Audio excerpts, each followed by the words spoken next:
이슬람 사람들이 돼지고기 먹어요, 안 먹어요? 돼지고기 안 먹어요. 절대 안 먹으려고 그래요.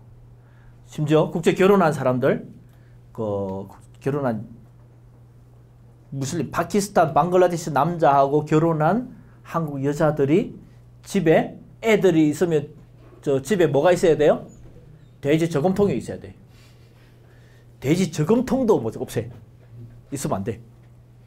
그리고 마트에 쇼핑 가면 제일 즐거움이 뭐죠? 시식코너. 시식코너 맛있는 게 돼지고기 많다, 그죠? 무심결에 손 갖다가 맞아 죽는 거예요. 문화적인 충격들이 같이 살아가는 사람들은요, 굉장히 어렵다고 얘기를 해요. 여름에 그 더운데 좀 심한 사람들은요, 반팔 반바지 못 입게 해요.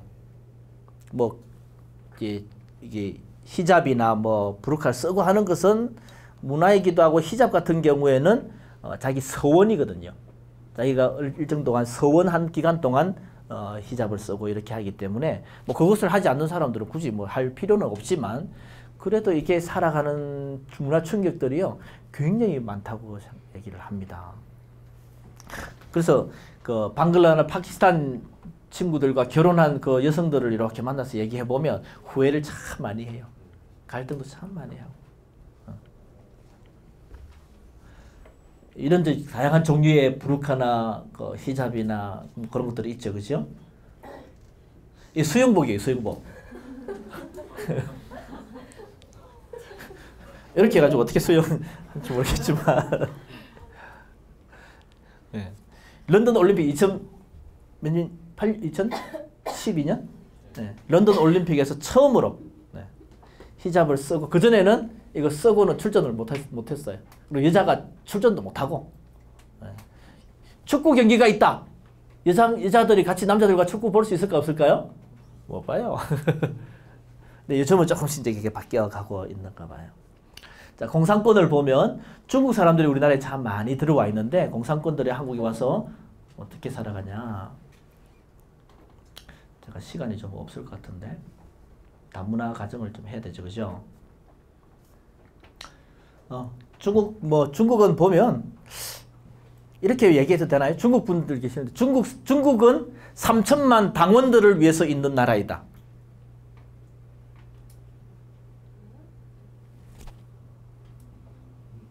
네. 북경을 위해서 있는 나라, 아니면 여기 평양을 보십시오. 북한을 보면 북한은 누구를 위해서 있다? 북한은 평양만 다스리면 된다라고 얘기를 해요. 평양에 있는 사람들만 먹을 거 주면 북한을 통치하는데 아무 문제 없다고 얘기를 합니다. 그래서 마오쩌둥을 비롯해서 공산주의를 만드는 것에, 공산 국가를 만드는 것에 기여한 사람들, 공산 당원들이 중요하지만 너무 그 사람들 중심으로 편중되어 있는 그런 분들. 우리나라는 그래도 기업인들, 옛날에 현대 정주영 전 회장이라든지 이런 분들은 가면 대통령하고 만나고 이러시잖아요.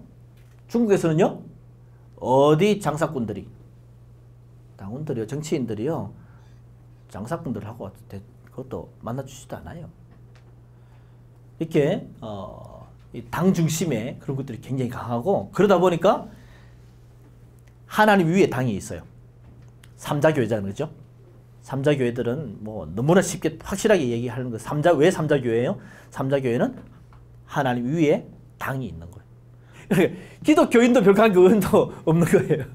그럴 텐데 어느 정도를 강조를 하느냐라고 하는 부분에 있어서 어떻게 보면 종교 위에 당이 있고, 외세에 대해서 굉장히 배타적이고, 조직력들은 여러분 중국 유학생들을 이렇게 보면 굉장히 전부 중국 유학생들 협의회가 있습니다. 부산에서도 이렇게 보면 부산 중국 유학생 협의회가 딱 있고 회장이 딱 있습니다. 중국 뭔가를 행사를 하고 싶다. 회장, 부회장 딱 가서 만나서 딱 하면 쫙 딱 올라옵니다. 와, 중국은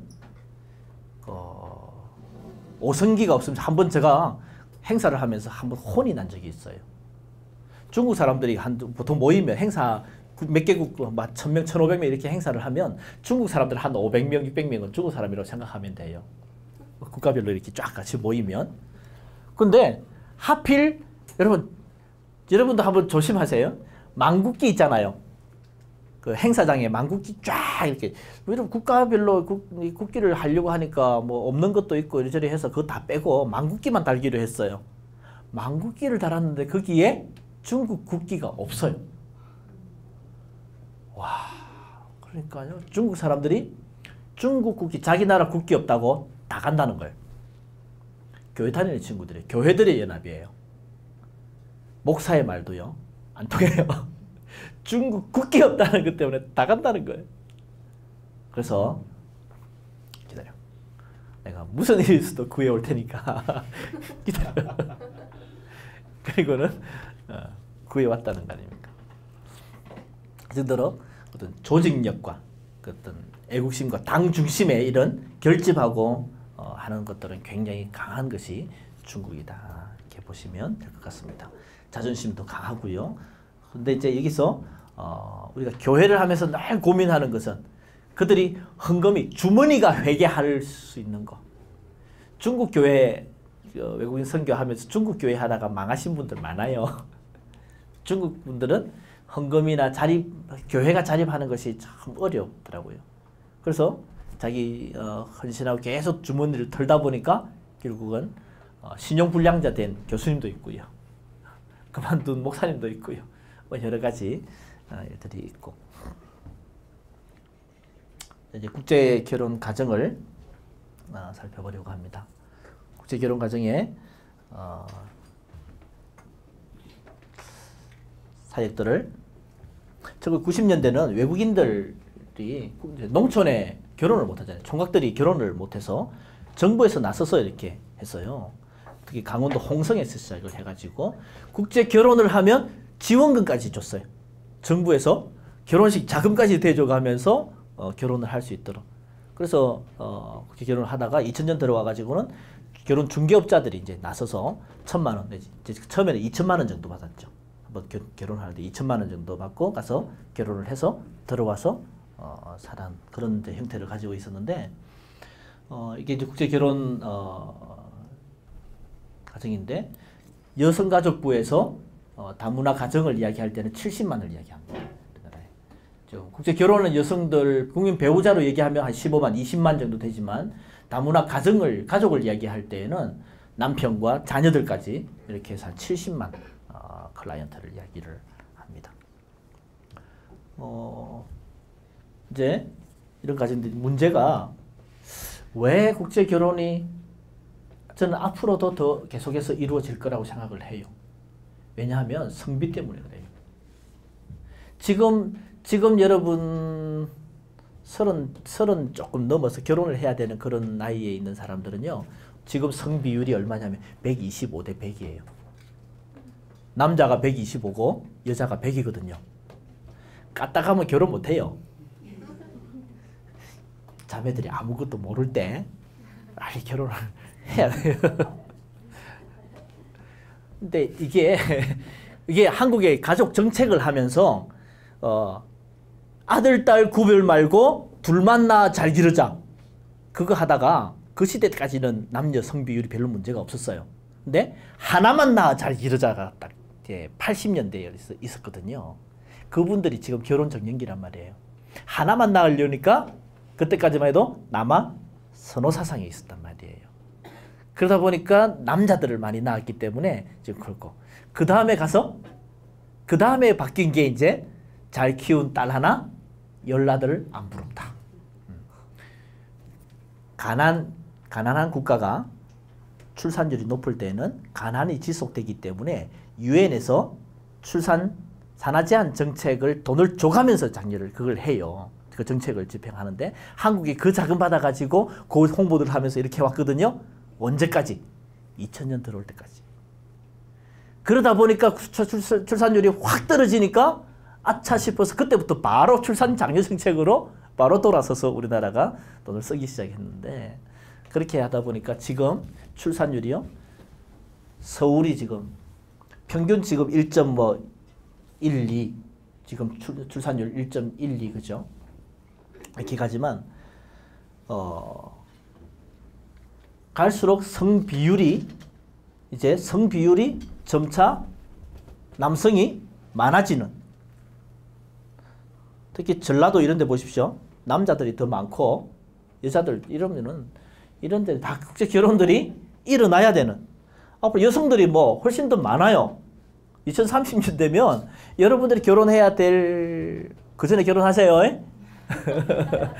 근데 선생님, 남자들이 없어요. 거기다가 여자들이 결혼을 안 한대잖아요. 그죠? 남자들 꼭, 이 남자들은 바보 같아요. 결혼을 해야 된다가 62%, 여자는 결혼을 해야 된다 45%. 남자는 결혼을 해야 되겠는데 여자는 안 한대. 그죠? 그러니까 지금도 벌써 느끼고 있는 성 비율은 150대 100이라고 해요. 남자들은 결혼하고 싶은데 결혼해 줄 여자가 없어요. 그래서 국제 결혼들이 자꾸 이루어지고 그것들을 해결해 나가야 되는 게 정부의 어떤 고민인데, 아까 봤죠, 그죠? 아까 15만 지금 저 통계들과 지역 통계를 아까 보셨으니까 가고요. 근데 문제는 그것이 비정상적으로 이루어진다는 거예요. 여기에 결혼 중개 업체들이 이렇게 개입이 돼가지고 국제 결혼을 해도 진짜 사랑하고 뭐 좋아서 결혼하면 아무 문제 없어요. 우리 제 딸도 지금 딸이 고2인데 국제 결혼한대 지는. 벌써 이제 고2인데 한국 남자들 마음에 안 든대요. 그래서 국제 결혼을 하겠다고. 사랑하고 정말 좋아서 알고 소통이 되고 그래서 국제 결혼을 잘 사는 분들 정말 많아요. 제가 천안에 강의 가니까요. 천안에 캄보디아 여성분이 한 분이 와서 그 국제 결혼에 있는데 얼마나 그 교회에서도 자랑이 되고 그 자매를 통해서 캄보디아 선교가 일어나고 얼마나 좋은지 몰라요. 그런데 지금 일어나고 있는 많은 건수들이 거의 국제적인 인신매매 형태로 일어나거든요. 가서 사와요. 그래서 제가 외국인 센터를 하고 지금도 한 주에 거의 다문화 가정 여성들이 저희 센터에서 공부하고 있는 매주 오는 친구들이 한 3, 40명이 되거든요. 그러다 보니까 문제가 있어서 도망갔다, 사라졌다. 그러면 남편들이 센터에 자기 부인 찾으러 와요. 그러면서 주로 하는 소리가 뭐냐 하면 내가 지를 얼마에 사왔는데 돈이 아까운 거예요.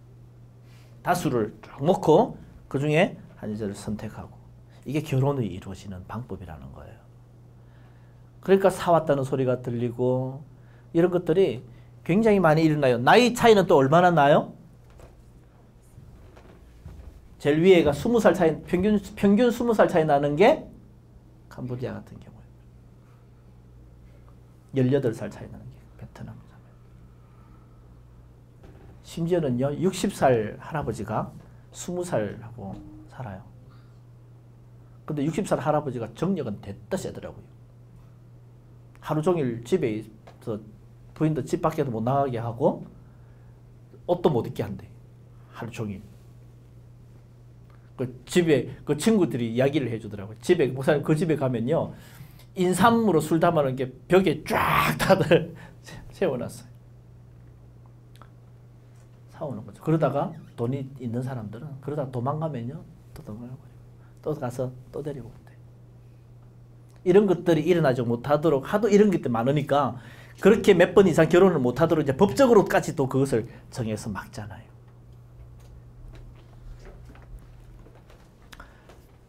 그래서 비정상적인 부분이 많이 일어나고 그러다 보니까 어떻게 마음이 가난하고 정말 어려운 분들이 참 많아요. 여러분 그 부부가 같이 잘 살다가 사별하면 이 부인이 죽는 게 스트레스가 제일 많다라고 보잖아요. 그죠? 그 스트레스를 100으로 봅니다. 100. 근데 선교사가 자기 가족들 데리고 선교지로 딱 나가면 선교사적 이제 상담을 훈련을 하다가 상담을 하니까 그 스트레스를 선교사가 조기에 가서 정착하고 살아가는 스트레스를 얼마나 보냐면 400을 보더라고요. 스트레스가 400 정도 되면요. 면역률이 확 떨어져요. 병에도 노출되기 쉽고요. 이게 외국인 노동자들과 일반적으로 일어나는 거예요. 근데 국제 결혼을 생각해봐요. 쟁반 모르는 남자, 20살, 22살, 꽃다운 나이, 저 심지어 18살 정도 만나봤는데 꽃다운 나이에 첫사랑도 있었을 거 아니에요. 사랑하는 남자가 없을까요? 동네 오빠도 있고 교회 오빠도 있고 다 있다 그죠? 다 놔두고 가족을 위해서 내가 그 나이 많으신 와서 결혼해서 말도 몰라요. 언어도 말이나 언어나. 네. 김치도 못 먹어요. 뭐 문화도 안 맞아요. 도저히 안 되는. 그런데 그 한국에 와서 부부라고 같이 몸을 붙대고 살아야 되는 저게 그 사람들 스트레스를 저는요 1000점은 되지 않을까. 스트레스 지수를 따지자고 한다면 1000 정도는 되지 않을까. 그 사람들에 향한 우리가 복음 전파는요 굉장히 효과적이에요. 한 교회에서 이 베트남 사람들만, 여성들만, 결혼하는 사람들만 조기에 딱 들어와서 모여서 30명을 한글을 가르쳤어요. 교회에 처음에 바로 들어오라 그러면 여러분 다 이제 타 종교 아까 이야기했는데 그 사람들을 교회로 바로 들어오라는 것은 좀 힘들어요, 그죠? 여러분 외국에 가서 살면서 뭐 필요한 게 있어도 절에 바로 가겠어요? 이슬람 사원에 바로 가서 할 수가 어렵잖아요.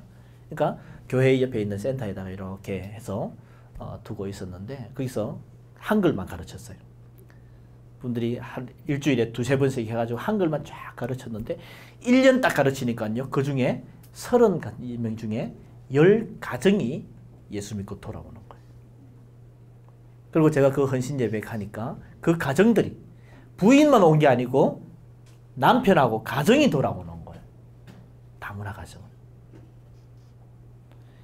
자, 외국인 노동자들을 우리가 생각하면 유학생들과 다문화 외국인 노동자를 생각하면 돌아갈 친구들입니다.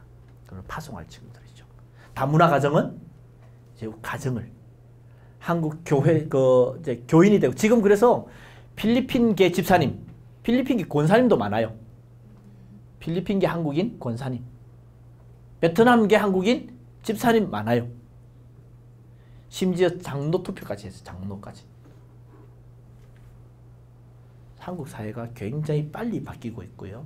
교회도 지금 여러모로 움직이고 있다는 것입니다. 이게 이제 문제가 이혼이 많아지고 있는데 여러분 한국 사람이 결혼을 하면 평균 15년 산대요. 한국 사람끼리 결혼을 하면 평균 15년 사는데 국제 결혼 가정들이 이혼율이 지금 40% 50% 가거든요. 국제 결혼하면은 평균 동거 기간이 3.1년으로 봐요. 3.1년에 헤어지는 비율이 제일 많다는 거죠. 그만큼 같이 살기가 힘들고요. 국제 결혼이 말 안 되죠, 문화 안 되죠. 이게 같이 산다는 것이 쉬운 줄 아십니까? 굉장히 어려워요. 많은 분들이 가끔씩 저한테 이야기를 합니다. 목사님, 우리 교회에 노총각이 있는데 외국인 여성 소개시켜 주세요. 저는요 지금까지 한 명도 소개시켜 준 적이 없어요. 못 해주겠더라고요. 왜? 살아가는 사람들의 어려움들을 보는데 그게 웬만큼에 자기들이 알아서 좋다라고 하면 아무 문제 없습니다. 그런데 그것이 우리가 소개하고 뭐하고 한다 해서 이게 잘 될 것인가. 그래서 경제적인 국제 결혼한 가정들이 대부분 어려운 가정들이 참 많아요. 한국에 와서 한 끼 이상 돈이 없어서 굶어 본 적이 있다가 25%예요. 화장실 문화도 어렵고 여러 가지가 어려운 가정들이 국제 결혼을 많이 하기 때문에 굉장히 어려움들이 많습니다. 그 가정들을 돌볼 한국 교회의 책임들이 많이 있습니다. 자녀들 문제도 굉장히 많고요. 그래서 정부에서 지금 쏟아붓는 돈이 한 2천억이고요. 농촌에서도 지금 굉장히 영농 후계자는 앞으로 농촌에 젊은이들이 없기 때문에 그 사람들이 국제 결혼한 그분들이 영농 후계자예요. 앞으로. 네, 그래서 정부에서 여러 가지 투자를 하고 있고 저희 센터에서도 다문화 가정 여성들 중심으로 교육을 하고 자녀들 여성들에 대한 체험 부분, 자녀들에 대한 교육 지원 부분 이렇게 하고 있고 여러 가지 이제 문화 체험도 그들도 해 나가고 있으면서 다문화 교회를 세워가고 있습니다. 저는 한국어를 열심히 가르쳐서 한국어로 예배 드릴 수 있는 분들을 이렇게 초청해서 예배를 드립니다. 작년 말에 저희들 한 20명 가까이 예배를 드리는데 9개국 9개국가. 그러니까 뭐 다문화 교회인데 워낙 국가들이 많으니까요. 그걸 한국으로밖에 예배 드릴 수 없는 이제 개별 국가 여러 전략들이 있겠죠. 국내에서 외국인 선교하는 부분들이 교회를 세우는 거 여러 가지 전략들이 있겠지만 제일 쉽고 분명한 것은 외국인 교회를 세워서 그 나라 언어로 직접 전도하고 예배드리고 하는 것이 제일 쉽고요. 그 다음에 다문화 가정처럼 이제 한국에서 계속해서 살아가야 될 그 사람들을 위해서는 한국어 가르치고 한국어로 예배드리는 훈련들을 하고 또 그것이 지역교회로 나누어지고 네, 그렇게 되는 부분들이 필요할 것 같고 또 영어 예배, 인터내셔널한 그런 또 영어 예배를 드릴 수도 있을 것 같고 여러 가지 전략들이 있을 것 같습니다. 네, 짧은 시간 동안 제가 여러분들에게 꽤 많은 것을 강의를 한 것 같습니다. 여러분들이 여러분 주변에도 보면 교회에 들어오는 외국인들 많이 있을 테고, 그죠? 또 학교에서 유학생들도 있을 테고, 또 여러분 주변에 선교 센터 이런 외국인 교회 이런 분들이 많이 있을 것입니다. 한번 찾아보시고 또 그런 곳에서도 여러분 간사로 우리 간사 뒤에 뭐 다른 데 간사님들 우리 저희 센터에도 간사님들이 지금 3명, 4명 많을 때 10명까지 간사님들과 함께 이렇게 사역들을 했었습니다. 여러분 일할 수 있는 자리들도 많고 앞으로 한국어를 가르칠 수 있는 영역들도 굉장히 많고 여러분들의 일자리들이 다문화 사회와 함께 이런 일자리들이 많이 사실은 열려가고 있습니다. 선교와 함께 일을 할 수 있는 이런 곳들이 또 다문화 부분이기 때문에 여러분들이 훨씬 더 많이 좀 관심을 가지시고 기도하면서 이 부분을 모셔가시면 하나님께서 먹을 것과 함께 또 선교할 수 있는 장들을 함께 열어가실 것이라고 생각하고 확신합니다. 여러분의 앞길에 하나님의 인도하심이 가득하기를 축복합니다. 감사합니다.